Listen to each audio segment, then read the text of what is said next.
안녕하세요. 도리교회 구한영 목사입니다. 오늘 성령 사역의 실제 80강 시간이 찾아왔습니다. 오늘 주제를 예언 상담과 성령 음성 이렇게 해봤는데, 자, 여러분 참 예언은 분명히 존재해요. 참 예언 있습니다. 근데 가짜 예언도 많죠.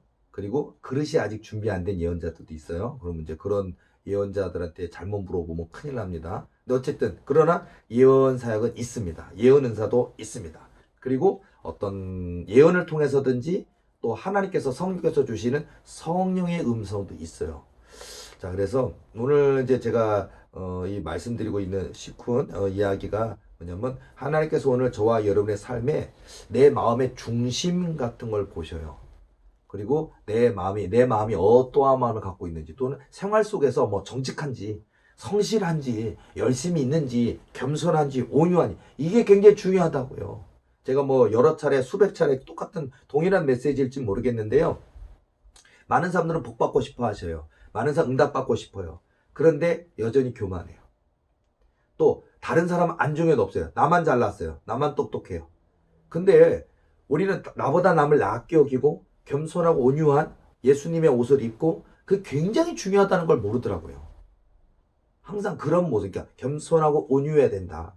나보다 남을 낫게 여겨야 된다. 뭐 진실해야 된다. 성실해야 된다. 그게 굉장히 중요한 건데 사람들은 게을러요.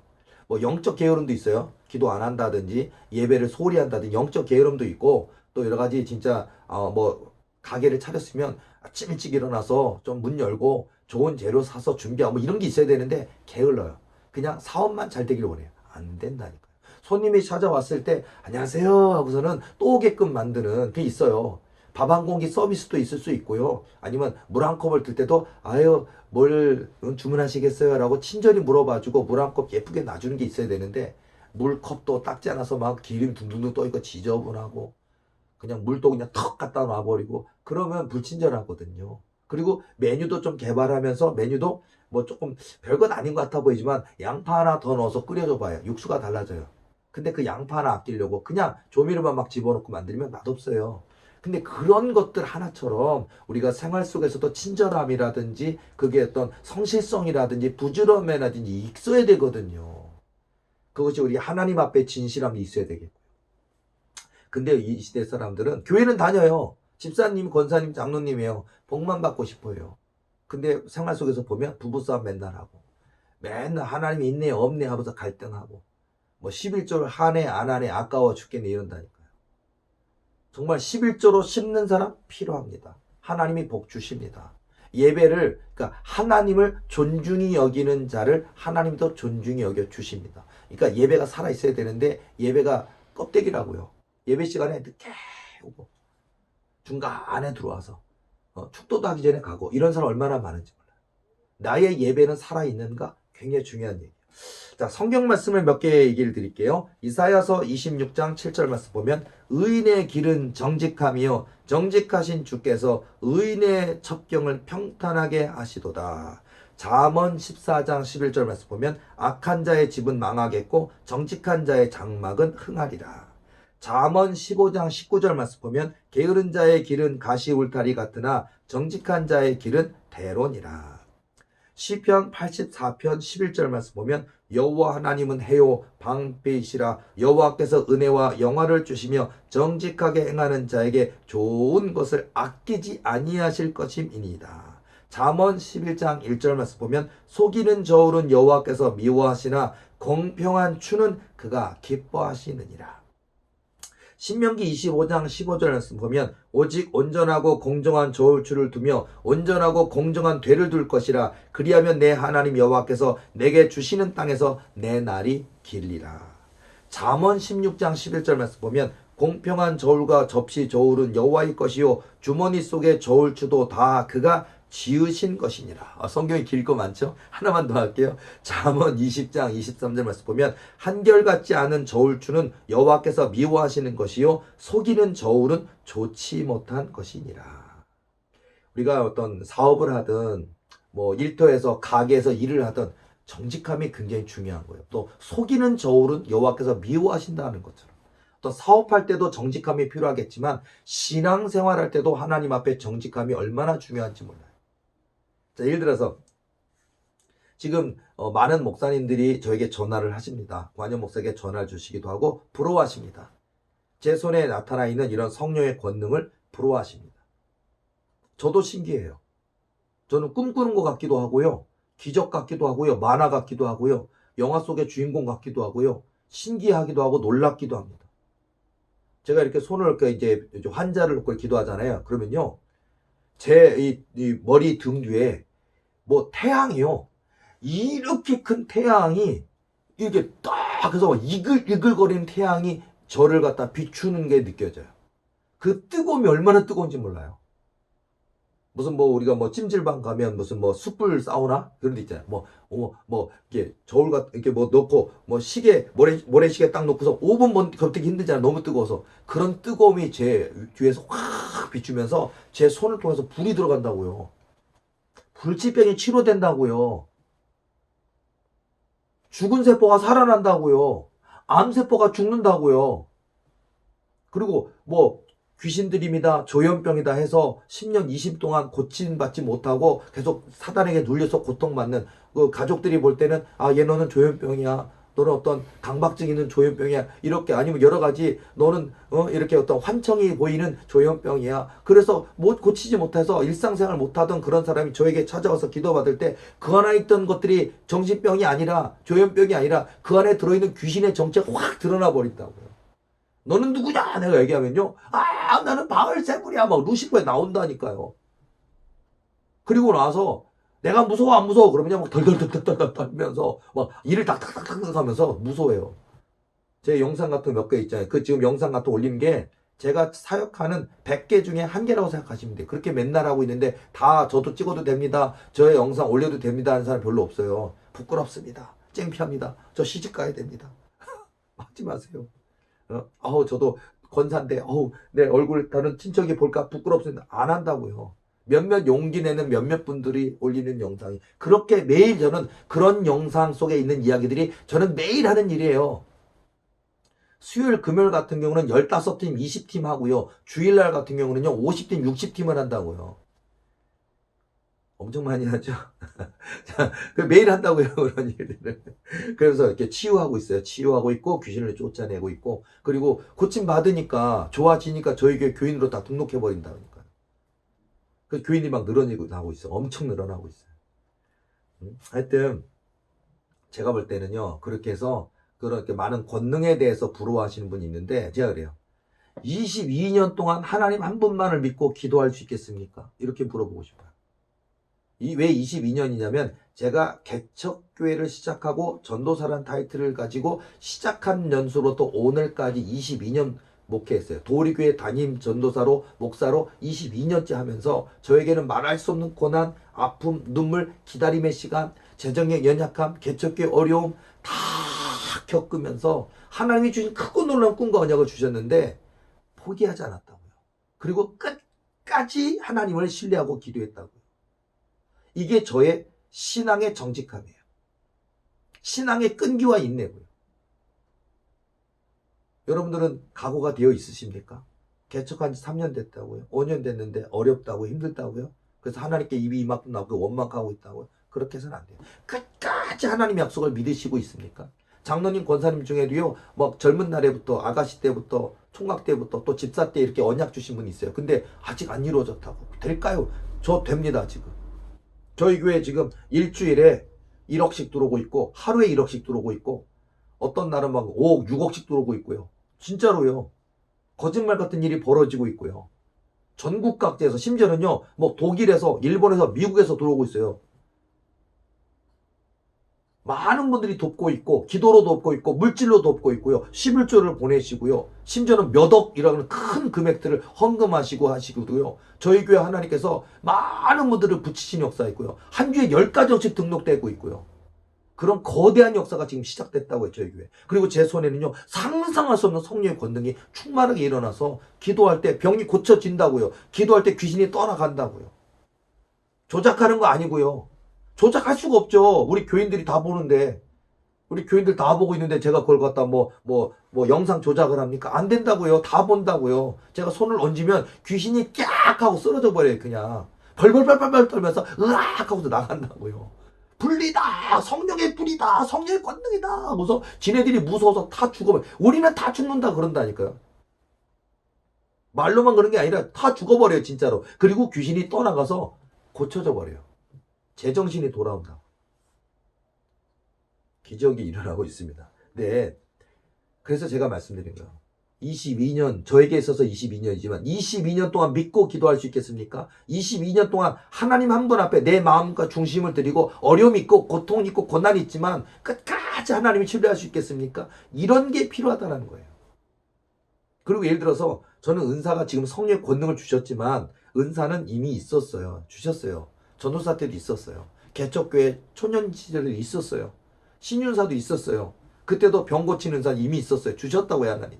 근데 그때도요, 제가 안수할 때, 제가 안수해서 났으면 뭐 1억 원 주겠다. 근데 고침 받으면 후불로 2억 주겠다. 이런 사람이 수두룩했었어요. 10원도 받아본 적 없어요. 그리고 하나님이 저에게 그래요. 저 사람은 죽는단다. 저 사람은 돈으로 다 하려는 사람이니까 절대 안수해 주지 말거라 하고 성령 음성을 주셨어요. 그래서 제가 하나님이 허락을 안 하시네요. 그러니까 그냥 돈 받고 해주지. 아니 1억 원. 그리고 그 사람이요. 저에게 말하는데 안 나서도 좋으니까 한 번만 해주면 1억 해주겠대요. 저도 그 1억 원이 얼마나 큰, 보증금 1,000만 원에 월세 40만 원 교회를 했다고요. 7, 8년 했다고요. 1억 원이라는 돈이 얼마나 큰지 잘 압니다. 월세 40만 원의 부담이 얼마나 크고 무거운지 잘 압니다. 저 그 돈 사람 생각을 받고 싶어요. 그러나 하나님이 주실 진짜 복을 받고 싶었기 때문에 한 번도 안 받았어요. 기다렸습니다. 그게 저의 정직함입니다. 그것이 지금 저에게 주신 모든 은사와 능력이 권능으로 바뀌어버렸다. 신유 권능, 축사 권능으로 바뀌어버렸다고요. 뭐 군대 막이 뭐 1,000마리, 2,000마리 이런 개념이 아니라 6억 마리, 뭐 그보다 더 큰 마리, 뭐 10억 마리, 100억 마리 아무 의미가 없어요. 손 얹고 기도하면 다 타버려요, 그냥. 그러니까 하나님이 제게 성령의 권능으로 무제한으로 주셨다고. 그 다음에 뭐 이건 고쳐지고 이건 안 고쳐집니까? 이거 위궤양은 고쳐지고 위암은 안 됩니까? 그런 게 없어요. 심지어 암인데 암이 온몸에 퍼져버린 암도 다 고칠 수 있다고요. 물론 그분이 회개해야 되고 그분이 믿음이 있어야 되고 하겠지만요. 어쨌든 그분이 회개한 분이고 하나님 앞에 온전히 믿음을 드리는 분이고 기도하는 분이라면 제가 손 얹고 기도할 때 불치병이라도 치료된다고요. 어쨌든 정직하다는 얘기하다 보니까 지금 잠깐 그 얘기를 했는데요. 자, 우리는 살면서 어떻게 하면 좀 더 잘 살 수 있을까 하고 고민을 많이 합니다. 사업을 시작하면서 노력한 것에 비해서 결과가 안 좋으면 무슨 문제가 있나 하고 외부적인 것에서 문제 원인을 찾을 때도 참 많습니다. 그런데요, 어쩌면 부자 되는 비결, 장사 잘하는 비결은 뭘까요? 정직한 삶에 있는 것이라고 저는 생각을 합니다. 신앙도 마찬가지고요. 믿음 생활도 마찬가지고 목회자인 저로서는 목회도 마찬가지예요. 하나님 앞에 정직하면 하나님이 부자 되게 하십니다. 뭐 육적 부자든 영적 부자든 뭐 교회 부흥이든 반드시 이루십니다. 특히 예언 상담을 이렇게 특히 이제 저희 어머니가 많이 하셨고 저는 예언 상담을 안 해요. 어쨌든 예언 상담을 하다 보면 상담 사례를 통해 많이 깨닫게 되는 일들이 굉장히 많아요. 저는 이제 저희 어머니가 예언 사역을 오래 하셨기 때문에 굉장히 오래 하셨어요. 근데 지금 이제 연세가 77세셔요. 은퇴하셨습니다. 그런데 저희 교회 교인들을 위한 것만 조금만 하고 계셔요. 체력이 되는 한. 외부인들은 전혀 안 하십니다. 그런데 어쨌든 우리의 삶의 이유와 목표가 되시는 전능하신 하나님이 모르시는 게 있겠냐는 거예요. 우리 하나님은요, 예를 들어서 그 사람의 장이 왼쪽으로 꼬였는지 오른쪽으로 꼬였는지 다 아시고요. 다 알아요. 그러니까 이제 그래서 예언 사역에 그냥 예언의 권능이 충만하게 일어나는 분들은요, 그 사람이 아픈 것도 예를 들어서 식습관 때문에 문제인 건지 아니면 죄 때문에 아픈 건지 이게 아픈 것도 원인이 여러 가지가 있어요. 그러니까 그런 것들에 대해 알게 하신다. 너는 이래서 이랬지 않느냐. 어떤 사람은 교만해서 아픈 사람도 있고 어떤 사람은 죄 때문에 아픈 사람이 있고 어떤 사람은 식습관 때문에 아픈 사람도 있고 그런 게 있어요. 근데 어쨌든 그럴 때 방법론도 달라요. 어쨌든 하나님 앞에 숨길 수 있는 일은 없습니다. 하나님 앞에 숨길 수가 없어요. 우리 하나님 우리 속 사람 중심 다 아십니다. 기도하는지 안 하는지 다 아십니다. 여러분요, 사단마귀 축사하다가 이렇게 기도하잖아요. 기도 안 하는 분 일하잖아요. 그럼 사단마귀가 기도 안 하는 분한테 너 기도 안 하잖아 그래요. 그럼요, 위축됩니다. 내가 안 하는 걸 얘가 어떻게 알지? 귀신이 안다니까요. 사단마귀도 안다니까요. 내가 믿음이 있는지 없는지, 기도하는지 안 하는지, 예배를 소홀히 하는지, 예배를 목숨 섬기는지 마귀가 귀신이 다 안다고요. 하나님도 다 아시고요. 전능하신 하나님이 아신다고요. 숨길 수가 없다고요. 그러니까 하나님 앞에 정직해야 돼요. 자, 언젠가 상담 찾아오신 분이 있었는데 자기의 직분과 이름을 숨기시고 상담을 받으신 적이 있었어요. 자, 근데 일부러 그러시는 거죠. 왜냐하면 저희 어머니가 예언 사역을 많이 하실 때 보면요, 정말 이순자 목사님이 예언의 능력이 있나 없나 한번 이렇게 검증해 보려고, 한번 소위 말하는 떠본다는 표현 하잖아요. 검증한다는 표현을 할게요. 그러니까 저분이 진짠가? 뭐 이러면서 이제 정말 내가 어떤 사정으로 오는지 알고 있는가? 뭐 이런 것 때문에 일부러 자기의 이름과 직분을 숨길 때가 있어요. 그러니까 예를 들어서 원래 이름은 김사랑인데 김소망이라고 거짓말 이름할 때도 있고요. 그리고 실제로는 사모님인데 권사입니다 이런 사람도 있어요. 그러니까 직분을 바꿀 때도 있어요. 자, 본인의 직분을 집사라고 적으셨고 이름도 가명으로 적으신 분이 있었어요. 자, 근데 그 이순자 목사님이 이제 상담을 하시다가 감사원금 몽투에부터 이렇게 이름하고 적어 놓잖아요. 그 감사원 딱 보는데 이렇게 이야기를 하시는 거예요. 너는 평신도가 아닌데 왜 집사라고 적었느냐? 라고 하니까 깜짝 놀라시는 거예요. 또한 너는 봉투에 적힌 이름이 내 이름이 아닌데 왜 가짜 이름을 여기에 적어 놓느냐? 그냥 깜짝 놀라시는 거예요. 그분이 깜짝 놀라면서 이런 얘기예요. 요즘 하도 가짜 예언자들이 판을 치니까 혹시 이순자 목사님도 가짜 아닌가 진짜인가 테스트 해보려고. 이게 너무나 가짜가 많은 세상이니까 테스트 해본다라는 게 참 그럴 수밖에 없는 현실이구나 이해하면서도 또 한편으로는 위험한 거예요. 왜요? 진짜 예언자인데 지가 테스트 해본다는 건 위험한 거예요. 어쨌든 그런 사람 많아요. 자, 그런데 깜짝 놀라면서 하도 가짜 예언자들이 판을 치니까 진짜 나를 아시는가 싶어서 확인해보고 싶어서 목사님을, 근데 그때 목사님이라고 표현 안 하고 원장님이라고 얘기를 많이 했는데 원장님을 한껏 테스트해봤어요. 그러면서 진짜인지 아닌지 떠봐서 죄송합니다. 떠봤다 그러죠. 근데 이제 마음을 편히 놓고 마음껏 상담받으실 것 같아요 하고 하셨어요. 그래서 본인은 실제 이름이 무엇이고 직분은 사모라고 하시면서 상담을 받는 분이 있었어요. 자, 어떤 분은요, 기도 제목에 딱 한 가지, 사업 문제. 사업 문제. 그러니까 뭐 때문에 기도하러 왔냐? 그러니까 뭐 구체적으로 보통 적잖아요. 뭐 한 줄, 두 줄 적잖아요, 보통. 근데 이분은요, 그냥 통칭해서 사업 문제. 사업이 어디가 어떻다는 얘기인가? 사업의 파트너 문제냐? 사업의 자금 문제냐? 아니면 사급의 팔로 문제냐? 지금 장사가 안 돼서 문제냐? 아니면 이사 가야 되느냐? 뭐 그런 게 있잖아요. 근데 그런 얘기는 안 하고 사업 문제라고 적어 놓은 거예요. 그랬더니 그 이순자 목사님을 통해서 성령의 주시는 음성이 뭐냐? 너는 사업 문제 때문에 온 게 아닌데 왜 사업 문제라고 적었느냐? 라고 혼내시는 거예요. 그랬더니 뭐라 그러냐? 지금 네 몸 안에 있는 큰 질병 때문에 온 것이 아니냐? 그러니까요. 깜짝 놀라시는 거예요. 무슨 질병인지 말도 안 했어요. 그냥 사업 문제 이러는데 사업 문제. 너는 네 몸 안에 큰 질병이 있어서 내게 온 것이 아니냐라고 물으시면서 더 놀라운 얘기. 너는 대장암으로 큰 수술을 앞두고 있지 않느냐? 왜 속였느냐? 하시니까 또 봤다가 큰일 나요. 여러분요. 하도 가짜가 많으니까 또 보는 건 이해가 가는데 왜냐면 그러니까 저희 어머니시지만 예언 은사자가 예언을 하지만 예언을 주시는 성령 음성을 주시는 분이 하나님이잖아요. 하나님을 떠보는 게 돼버렸어요. 그러니까 이게 굉장히 화를 내시더라고요. 그러니까 저희 어머니는 그냥 도구일 뿐이고 성령께서 음성으로 대언하잖아요. 예언을 보통 대언이라 그러는데 그러니까 근데 그 대언을 주시는 그 음성은 하나님이 하시는 거거든요. 그러니까 너는 나를 왜 속였느냐? 그러니까 막 놀래셔갖고 자기 질병에 대해서 그 한마디도 말한 적도 없고 사업 문제라고만 얘기했는데 사업 문제 아니고 그 다음에 자기 질병이 자궁 문제, 자궁암이라는 거 그리고 수술 일정이 잡혀 있는 것까지 아시고 너무 놀래하시는 거예요. 자기 생명이 달린 일인데 대장암 수술을 받다가 죽을 수도 있는데 하나님의 뜻이 있나 없나 어떠한가 그런 거 물어보고 싶어서 왜 이 병이 생긴 것인지 수술 받는 것을 하나님이 선하게 인도하시는 것인지 수술 방법이 아닌 다른 방법이 있는 것인지 알고 싶어서 왔다는 거예요. 그래서 혹여나 정말 이분이 진짜 예언자인가, 자기의 병을 아시는가, 또는 그 예언의 능력의 정도를 가늠해보고 싶어서, 측정해보고 싶어서 그래서 해봤다는 거예요. 떠봤다가 아주 혼났죠, 이분은요. 자, 이건 큰일 납니다. 근데 물론 하도 가짜가 많아서 그런 것 같아요. 이해는 합니다. 그 다음에 또 예언 상담 사례가 있어요. 언젠가 경동시장에서 한약재를 파시는 분이 찾아오셨습니다. 찾아온 이유는 장사가 너무 안 되어서입니다. 이유는요.